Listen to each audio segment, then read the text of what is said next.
At least 2 sites were bombed. First was Kausar Colony. This is in the northwestern part of the city. And the second was Raman. This is in the western outskirts of Bahawalpur. The main target was the one in Raman, the Markaz Jamia Masjid Subhan Allah complex. That was the target. The Markaz Jamia Masjid Subhan Allah complex, the main headquarters of the Jaish-e-Mohammed. This is where terrorists are recruited, indoctrinated and trained, or were. Masood Azhar, the Jaish-e-Mohammed chief, lives there under state protection. He has made several anti-India speeches from this very masjid.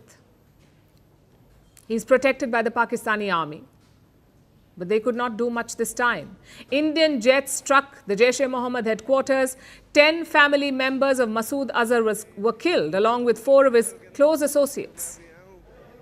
The Jaish-e-Mohammed has confirmed this. For years, Masood Azhar was responsible for the deaths of innocent Indians. Today, he paid the price for years of terrorism.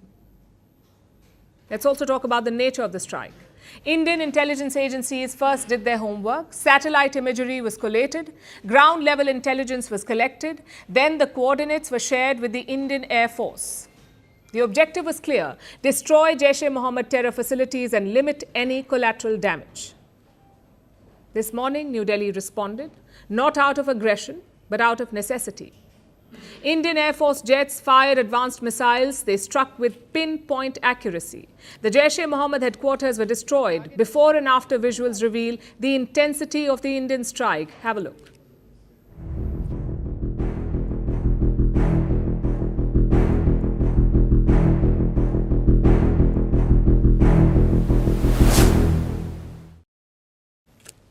Indian Armed Forces say the terrorists were targeted successfully.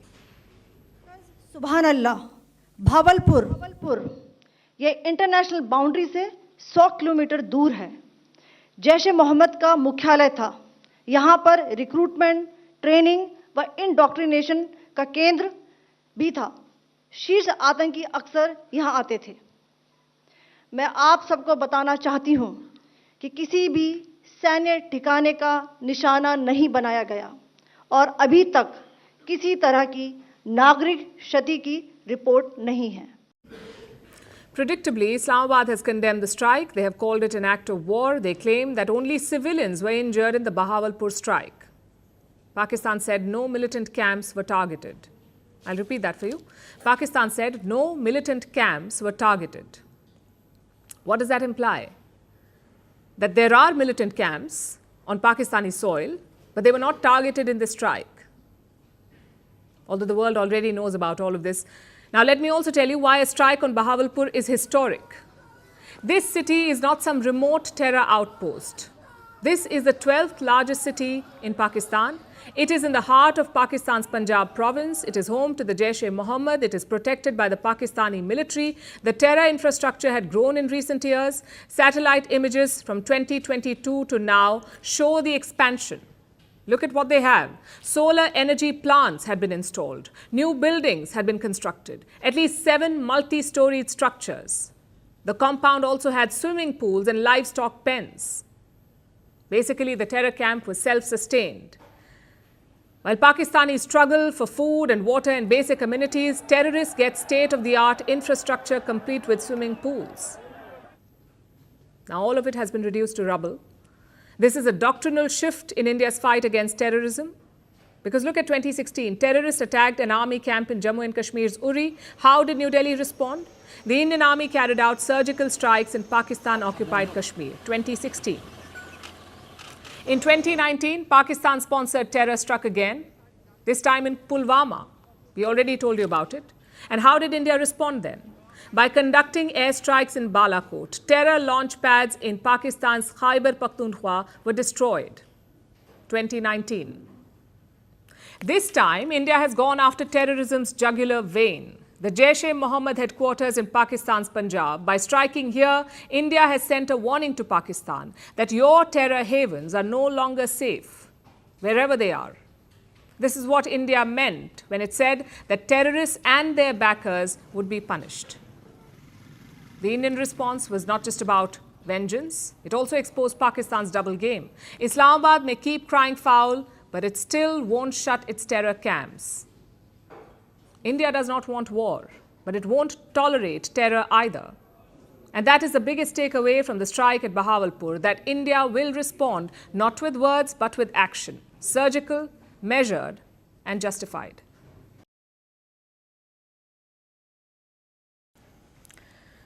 Today's wars are different. You don't just fight on land, air and water, you also fight online. You don't just fight soldiers and aircraft, you also fight fake news. And this conflict is no different. Pakistan is waging a war on social media. They're flooding platforms with fake news and biased narratives. Their goal? To demoralize Indian forces, to sow doubt in the minds of Indians. Tonight, we'll expose this Pakistani campaign. Let's start with pictures shared by pro-Pakistani handles. All of them show a crashed fighter jet. They claim it's an Indian Rafale. The fact is, this picture is from 2021. It shows a MiG-21 jet that crashed in India's Punjab. No dogfight, no Pakistani hand. Here's another picture of a supposed Rafale on fire. Pakistani handles say it was shot down near Bahawalpur. Again, this is fake. This picture is from September 2024. It shows a MiG fighter jet crashed in Rajasthan. And these are not just posted by random handles. Pakistani media is actively amplifying it. Let me show you a report from GeoTV. It claims that India's brigade headquarters were targeted. Videos also show a building on fire. Again, absolutely false. No Indian brigade headquarters was attacked. Let me also show you another example. This is a video that shows a raging inferno. And what is the claim? That it shows an attack on Srinagar Air Base. Once again, this is fake. This video dates back to 2024. It shows sectarian violence in Khyber Pakhtunkhwa in Pakistan. How about that? Pakistan is passing off its own violence as an attack on India. And finally, one more video that we have for you. This one is being called a Pakistani missile strike on India. It shows a raging fire and plumes of smoke. A raging fire and plumes of smoke. Just one problem though. This wasn't a missile strike on India. This is from the Beirut explosion of 2020. And these are just some examples that we've put together. You've got hundreds of Pakistani propaganda handles, all of them peddling fake news. Even more dangerous are the biased accounts. Accounts that know the truth, but still hide it or twist it. Like this CGTN post. This is Chinese state media, CGTN. It is supposedly showing a downed Indian jet. But the video is old. The same one was peddled by Pakistani accounts last month as well. Back then, it was supposed to be the line of control. Now it is a crash Rafale. All these efforts make one thing clear. Pakistan is weaponizing social media. Their goal is to build a narrative that suits them, a narrative that differs from the truth. Let me explain this. The truth is that India struck 9 terror camps in Pakistan. It pierced through Pakistan's air defenses. But the fake narrative? That Indian jets were down, that Indian brigade headquarters were attacked, and that the Srinagar air base was destroyed. It's like creating a whole new reality, one that paints Pakistan as the victor. The question is, how can India tackle this? For starters, call them out. The Indian embassy in China is doing that. They have openly called out the Global Times. The Global Times is another Chinese mouthpiece. It claimed that Pakistan shot down Indian jets. But the Indian embassy has fact-checked them. That's one thing that India can do. Secondly, do more to spread your evidence, your side of the story. India has released radar images of its strikes on Pakistan. But releasing alone is not enough. Amplify them, share them widely, maybe even edit them for effect. You've seen the Israelis do it all the time. They turn their mission videos into a spectacle. Perhaps it's not the traditional way of doing it, but these are also not traditional times. You have an enemy who is bending the truth. You have a platform that allows itself to be bent. So every player must adapt. India must turn its battlefield victory into a digital victory. Unfortunately, that is the world that we live in. It's not enough to visit Disneyland, it's important to post a picture from there. India seems to have realized this in recent years. Our digital strategy has improved compared to 2016 and 2019. The key is to keep building on that.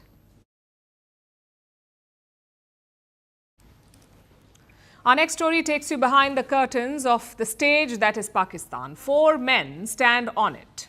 Each plays a very different role. The first is Asim Munir, the general with absolute power. Then there's Shehbaz Sharif, the Prime Minister who speaks of peace but doesn't hold the reins. Then there's the Defence Minister, Khwaja Asif, blunt, unpredictable and always ready to provoke. And finally, the government spin doctor, Ataullah Tarar, carefully crafting the narrative that the army wants the world to hear. Together, these 4 men are steering Pakistan's response at this point, but only one of them is truly in command. Our next report tells you more. General Asim Munir, Pakistan's army chief. And without a doubt, the most powerful man in the country. So it's no surprise that Munir has a clear vision for Pakistan's foreign policy. After all, the military is the one that calls the shots. It's what we're now calling the Munir doctrine. The goal, cultivate a more moderate image for Pakistan. Position Islamabad as a middle power. Focus on geo-economic development as a core priority. But the Munir doctrine had a far more ambitious agenda. A shift back to ideological maximalism over Kashmir, anchoring it in military determination and an Islamic nationalist narrative. Just days before the Pahalgam attack, Munir referred to Kashmir as Pakistan's jugular vein. Government's stance on Kashmir is absolutely clear. It was our jugular vein. It is our jugular vein. We will not forget it.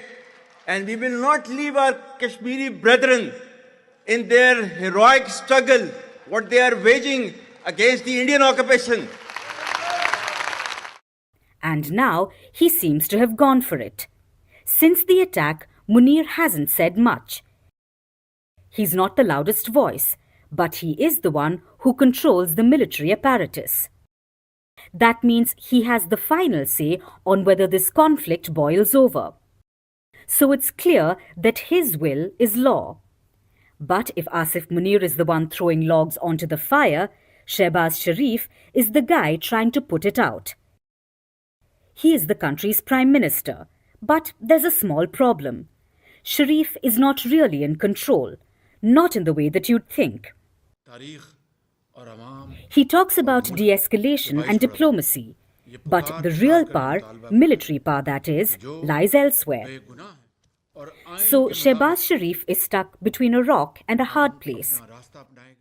He has to maintain an image of diplomacy and restraint, especially for the international community. But the reality is that he's beholden to the military establishment. So his words ring hollow most times. Let this message be loud and clear for all and sundry. Peace is our preference, but must not be construed as our weakness. We will and we shall never compromise on our dignity and security of our beloved Pakistan. Then there's Khwaja Asif, the country's defense minister. You'd think someone in his position would be calm and calculated, but that's everything Asif is not. He makes controversial statements and backtracks. He ramps up the nuclear saber rattling. He talks about doing America's dirty work. Including Britain. Well, we have been doing this dirty work for the United States for about 3 decades, and West, including Britain. But it's not just hot air. Khwaja Asif has a way of pushing Pakistan's rhetoric to the edge. And last, there's a new face making his mark. Ataullah Tarar, Pakistan's information minister. Think of him as the one who makes sure the narrative stays on course. At least the narrative the army wants you to hear. He plays the role of the apologist for the Pakistani state, trying to paint Pakistan as the victim no matter what happens. Tarar's job is to control the flow of information, and let's just say he's got a knack for it. After all, he was the one who took journalists on a junket to the LOC. Why? To dupe them into believing that terror camps don't exist. Being a responsible state, Pakistan open-heartedly offered a credible, transparent, and independent investigation by a neutral commission of experts to ascertain the truth. In theory, Pakistan is a democracy. In practice, it's just a stage. The script is written in Rawalpindi and it's acted out in Islamabad.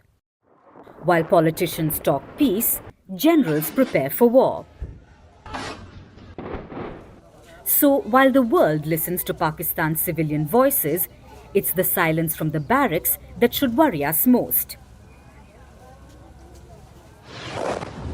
Because in Pakistan, it's not the noise that signals trouble, it's the orders being quietly carried out.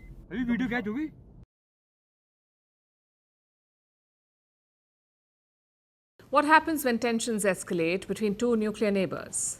Understandably, the anxiety spreads, world reactions begin pouring in, major powers advise caution, and rightly so. But sometimes this manifests in problematic ways, punctuated by lecturing, hypocrisy, and double standards. And this is exactly what India is witnessing today. The world is reacting on predictable lines in the aftermath of Operation Sindoor. We'll start with China. It has condemned India's strikes on Pakistan. It has called on both India and Pakistan to prioritize peace and stability and to remain calm. Now, if this sounds patronizing and hypocritical, it is, and there is more. China says that it is willing to play a quote-unquote constructive role in easing tensions. This is Pakistan's so-called iron brother. Also, it's ATM. China itself is a bully and aggressor, the biggest source of weapons to Pakistan, and it now wants to position itself as a mediator. Then we have the Americans who funded the Pakistani military for ages. Their president, Donald Trump, has called Operation Sindoor a shame. No, it's a shame. We just heard about it, just as we were walking in the doors of the Oval. Just heard about it.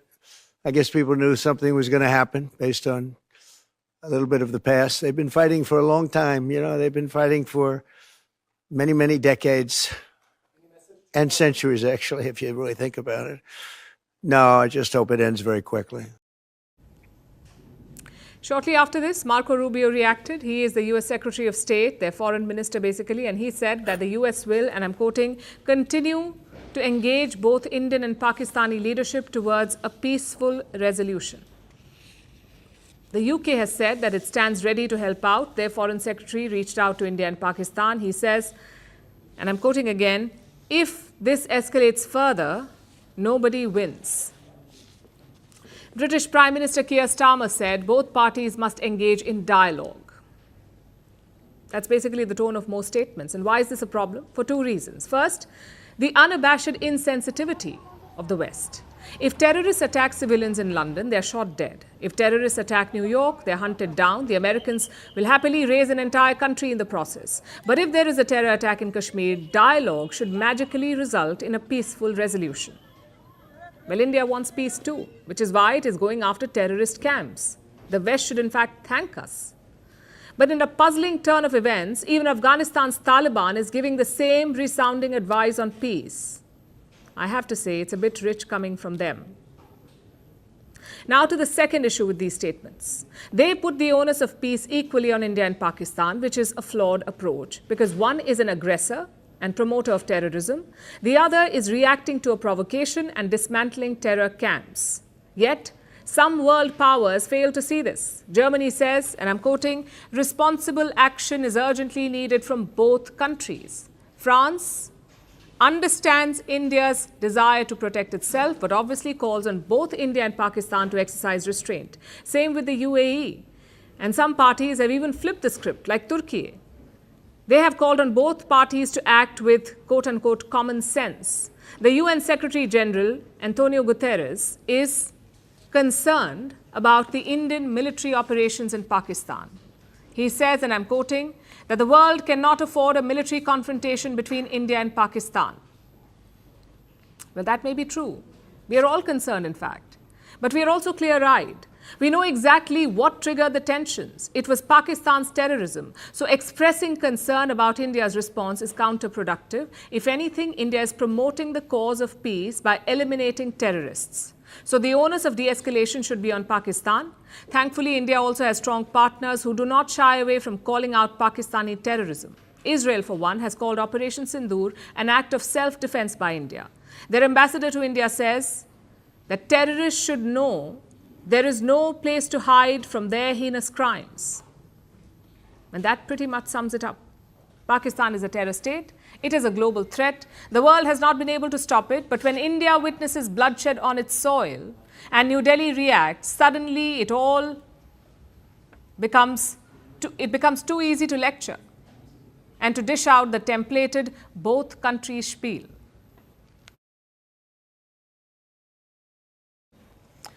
After India stood up to the terror state, it has also boldly braved what came. There is a massive ripple effect. But India remains prepared to brave the impact of this fallout. As the border remains hot, the Border Security Force has remained on high alert. Residents living near the line of control have been moved. They are being housed in safer locations. In the wake of tensions, several schools and colleges have been shut. This is in districts along the national border in Jammu, Punjab and Rajasthan. They have remained closed today. In some places like Pathankot in Punjab, schools will remain closed for 72 hours. Throughout the day, flight operations were severely disrupted. Around 140 flights were cancelled to and from the Delhi airport alone. In total, more than 200 flights have been cancelled across northern and western India. Air India, Indigo, SpiceJet, Akasa Air and a few foreign airlines have cancelled their services to and from various airports. Many airlines, including Indigo and Air India, are offering waivers on rescheduling charges or full refunds to affected passengers. Meanwhile, at least 18 airports have been temporarily shut.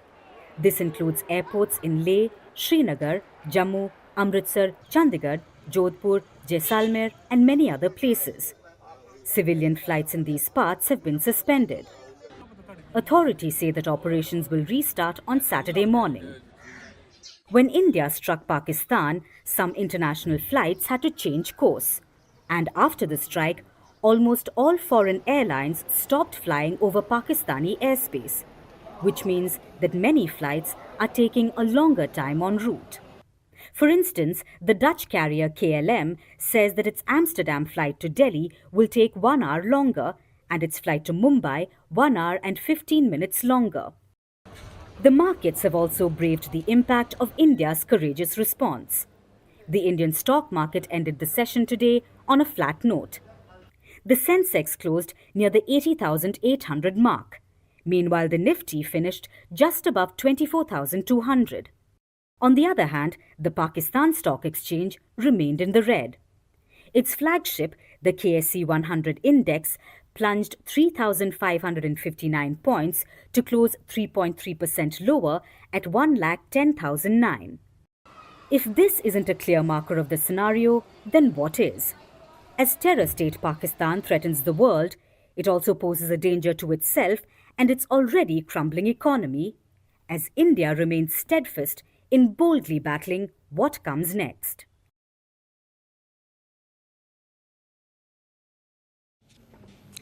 We've talked about the operation, we've talked about the aftermath, but what's the big picture? What does today's strike tell us about India's policy? It confirms the emergence of a doctrine, one that balances resolve, strength, fairness, and restraint. And we don't see that nowadays. Most countries deal in extremes. They either suffer injustice in silence or they resort to all-out wars. India has shown that there is a third path as well. Precise, limited operations to establish deterrence. We saw that right from the start. India's first statement called it a focused, measured and non-escalatory response. Later, the Foreign Secretary repeated it. So did the defense officials. So clearly, India wanted to get that message out there, that the goal is not endless escalation, the goal is deterrence. You can trace it to the 2016 Uri attack. India responded to that with a surgical strike.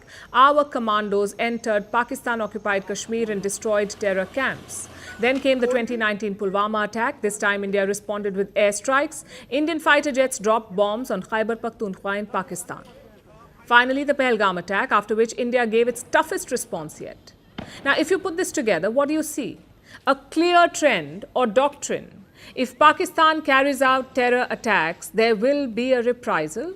It could be a surgical strike, it could be an airstrike, or it could be an operation like today. That is the first part of India's emerging policy. You can be guaranteed of a response. No more free passes. That's part one. Part two. The scale of the attack is expanding. Balakot was bigger than Uri. Today was bigger than Balakot. So India's decision is to keep raising the stakes. Not all at once, but step by step. Now, this is not a sign of military weakness. This is a sign of maturity. A lot of people ask India to do what Israel does in Gaza, or what Russia does in Ukraine, or what the Americans did in Iraq and Afghanistan, a full-on assault. But such a strategy has collateral damage. You could end up hurting or killing Pakistani civilians. India took extra care to avoid that. The strike on the terror camps were undertaken through precision capability, as shown to you. A niche technology weapons with careful selection of warheads was ensured so that there will be no collateral damage. So India takes its responsibilities very seriously, especially towards civilians. Clearly, there is strategic forethought. New Delhi does not use the same policy for everyone because everyone is different. You can't treat Pakistan and China the same way, or Bangladesh and Pakistan the same way, or the Maldives and Sri Lanka the same way. Each scenario requires a different approach. In this case, Pakistan is a nuclear power. It is armed with lethal American and Chinese weapons. Yes, India would still win the war, but the cost would be significantly high. These factors appear to have influenced India. The need to protect civilians and the potential cost of an all-out war. And in the end, the right call was taken. Because today's attack was a demonstration of India's intent and power. We showed we can pierce Pakistan's air defense. We showed we can hit their terror camps with ease. But we also showed restraint. It's a lesson for every country out there. You don't need to wipe out cities to send a message. Sometimes you need balance. Of course, there's a flip side here too. Critics would say that Uri did not prevent Pulwama and Balakot did not prevent Pahalgam. So will today's strikes prevent another attack? The fact is, we don't know. These strikes were a lot deadlier than the previous operations. So maybe the deterrence will last longer. Regardless of that, India's campaign should continue, whether it's to sweep out terror camps from Kashmir, or to weaken Pakistan's economy, or to isolate Pakistan on the global stage. India has shown that a hybrid, responsible policy is possible. In fact, Prime Minister Modi has championed it. He famously told Russia that this is not an era for war. And today's operation basically proved it. You don't need a war to punish and deter your enemies. The world should take note. And now it's time for Vantage Shots, images that tell the story. New Delhi switches off its lights for a nationwide mock blackout drill. In Punjab, authorities recreate a wartime scenario during a mock drill, and schools across the country take part in drills to test civil readiness. Also taking you back in history, on this day in 1974, India was preparing for its first nuclear test under extreme secrecy. Preparations began in Rajasthan's Pokhran. The heightened activity in the region caught the eye of Pakistan's ISI. The test, codenamed Smiling Buddha, was finally concluded on the 18th of May, marking India's entry into the nuclear club.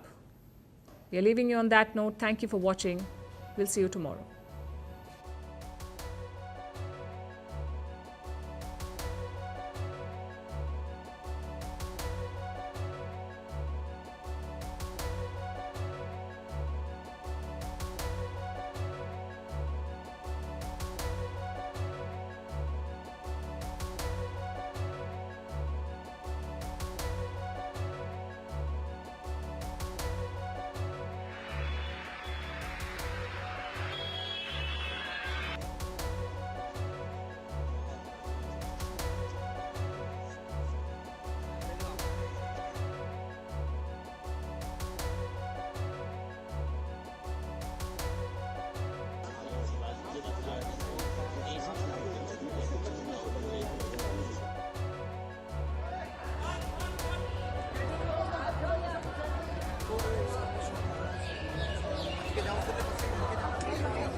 तो सर्वप्रथम हमारे नवीन sir और ठीक है तो आप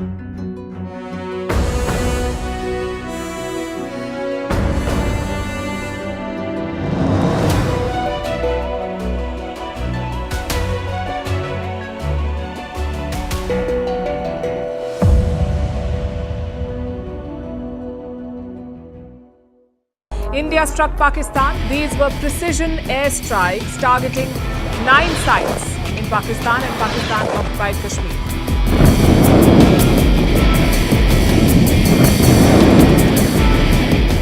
Operation Sindoor is India's military response to the Pahalgam terror attack. The operation was focused, measured and non-escalation. Terror knows no boundaries. You start justifying terrorism, contextualizing terrorism, you refrain from taking action against terrorism, you will be hit by terrorism.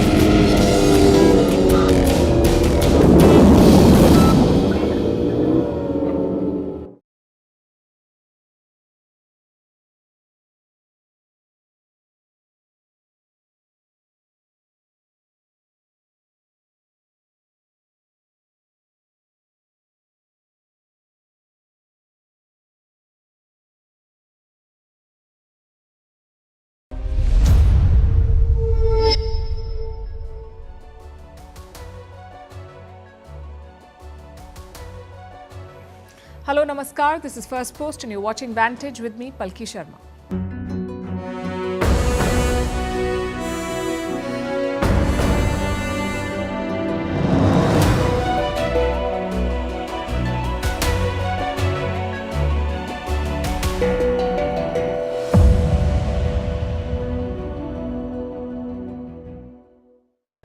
India has struck Pakistan.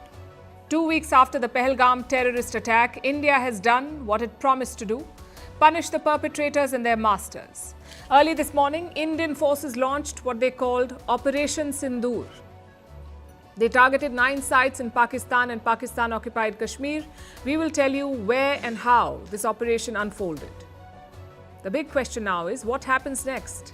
Will this lead to a full-blown war between India and Pakistan? Will Pakistan retaliate and escalate this? We will decode their statements and their moves. Meanwhile, the Pakistani forces are doing what they do best. They're targeting Indian civilians. The images coming from Poonch near Jammu are disturbing. Civilians, including women and children, being killed in Pakistani shelling. We will also tell you about the biggest strike by India in Bahawalpur in Pakistan's Punjab province, where the family of United Nations designated terrorist Masood Azhar was killed. Also looking at the narrative war that Pakistan has launched with its preferred weapon, fake news. An introduction to the men leading Pakistan's chaotic response, how the world is reacting to India's action, what does this escalation mean for you, and how India's doctrine of strategic restraint with a measured, focused, non-escalatory response can be a lesson for the rest of the world. All this and more coming up. The headlines first. Houthis say they will continue to target Israeli ships in the Red Sea and the Gulf of Aden. This despite a ceasefire deal with the US. Washington and the Iran-backed group have agreed to not target each other in the Red Sea. The Houthis have been attacking Israel-linked ships since the Gaza war began in 2023. Ukrainian drone attacks close airports and disrupt hundreds of flights across Russia. This comes just days ahead of Moscow's Victory Day parade. The Kremlin restricts mobile internet access in the capital, says it is taking all necessary measures to ensure that the parade is safe. A drone strike targets the Sudan's biggest naval base in Port Sudan. This is the 4th straight day of attacks on the army-backed government. Yesterday, drones hit Port Sudan's power station and main port and the country's last functioning international airport. Sri Lanka's leftist government wins the local council election, but with significantly lower margins. This was the first test for President Anura Kumara Dissanayike's coalition, which swept the national polls last year. The president had turned the local election into a referendum on his 6-month administration. Catholic cardinals to begin casting their votes for a new pope. 133 cardinal electors are taking part in the largest ever conclave to pick Pope Francis' successor. There is no clear front-runner. The next pontiff will have to secure at least 89 votes. And Rohit Sharma announces retirement from Test cricket with immediate effect. The 38-year-old has been one of India's most prolific Test batters. He captained India to the World Test Championship final against Australia in 2023. Rohit Sharma is likely to remain as India's one-day international captain.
Nine targets in 25 minutes.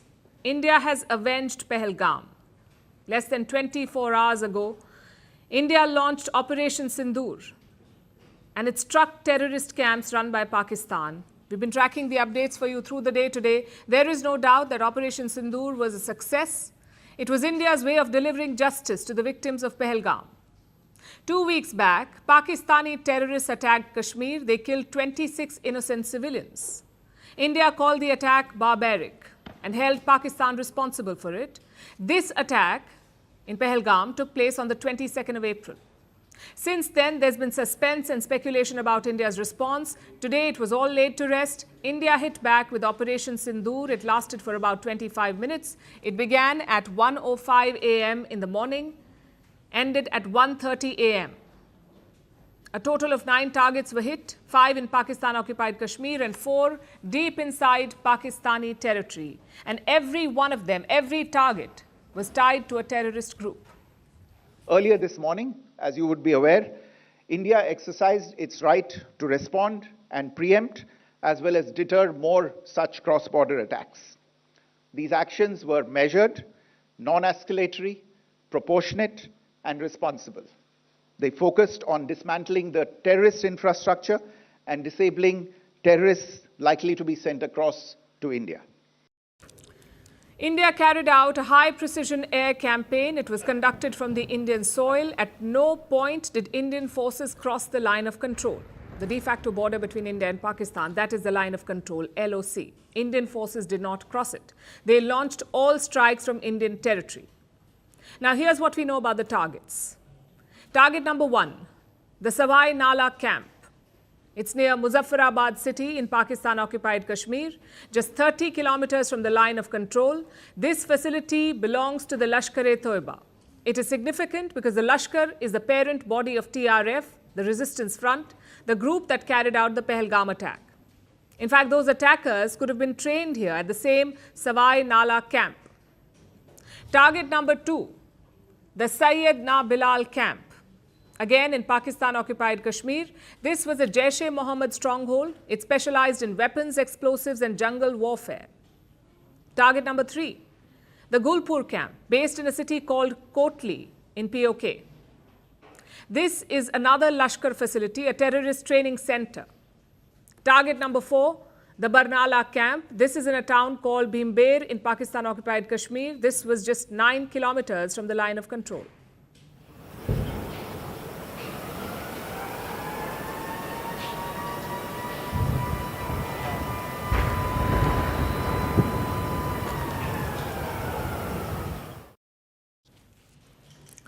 This served as a training camp. Here, terrorists were taught how to make IEDs. That's improvised explosive devices, IEDs. They were also trained in handling weapons and survival tactics. Target number 5, the Abbas camp. This too is a Lashkar facility in the city of Kotli in Pakistan-occupied Kashmir, just 13 kilometers from the line of control.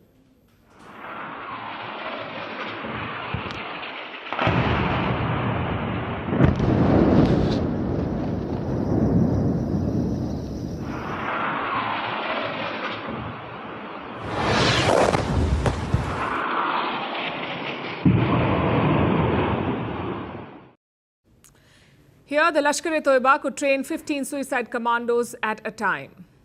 Target number 6, the Sarjal camp in Sialkot. Sialkot is one of the most populous cities of Pakistan's Punjab province. This camp was a high-value target because it was just 6 kilometers away from the international border.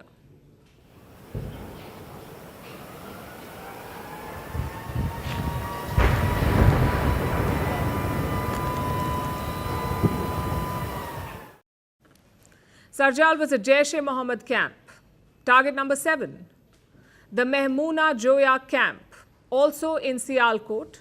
It's a large Hizbul Mujahideen base. They planned operations in Jammu. The 2016 attack in Pathankot was planned from here. Target number 8, Markaz Taiba in Pakistan's Punjab's Murid K city. Again, it's a high-value target.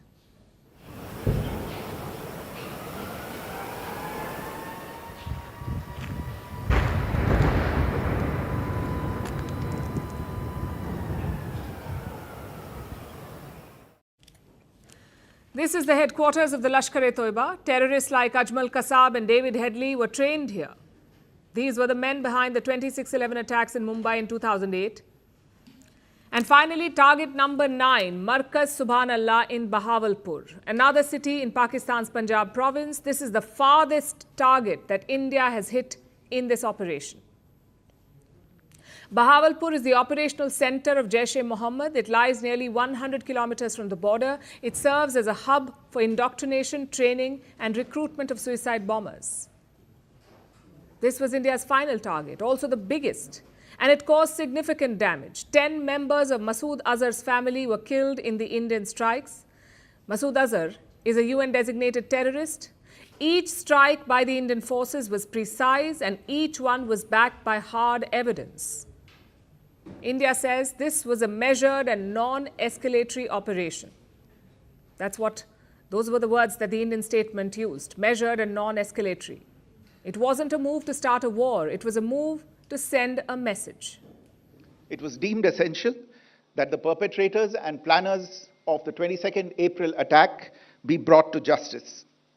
Despite a fortnight having passed since the attacks, there has been no demonstrable step from Pakistan to take action against the terrorist infrastructure on its territory or on territory under its control.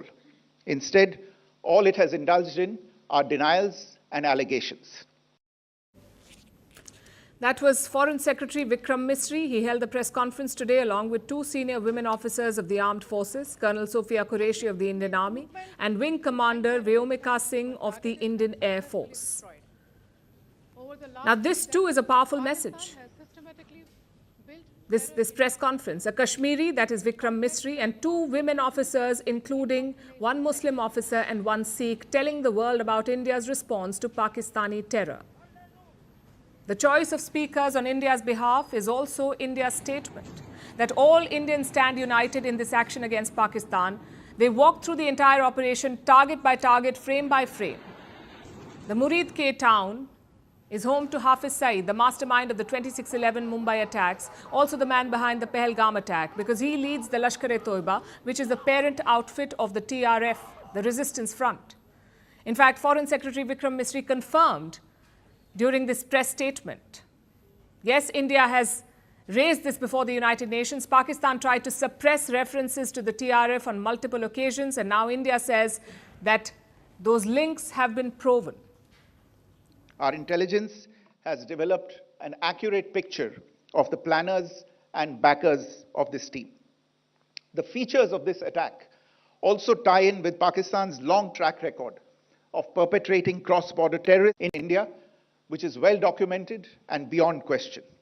Pakistan also has a well-deserved reputation as a haven for terrorists from around the world, with internationally proscribed terrorists enjoying impunity there. And this morning's strikes were the answer. But the operation was not the only story today. It's also about the fallout, the narrative war, Pakistan responding with fury, Prime Minister Shehbaz Sharif calling the strikes an act of war, and the warnings of retaliation. Meanwhile, the situation on the border remains tense. Indian and Pakistani forces have exchanged heavy fire because Pakistan continues to violate the ceasefire, especially in the Poonch sector. This is in Jammu. More than 10 civilians have died here on the Indian side. They were victims of Pakistan's firing and shelling on the border. Many more have been injured. Locals along the LOC are being moved to safer regions. They have been forced to take refuge inside underground bunkers. India is reinforcing its defenses. The country remains on alert, but one message stands out. From Vikram Misri's briefing this afternoon, he said that India's response was not just military, it was also strategic. Operation Sindoor was not about escalation, it was about accountability. Pakistan must answer for harboring terrorists who killed innocents without provocation. India is making sure of that.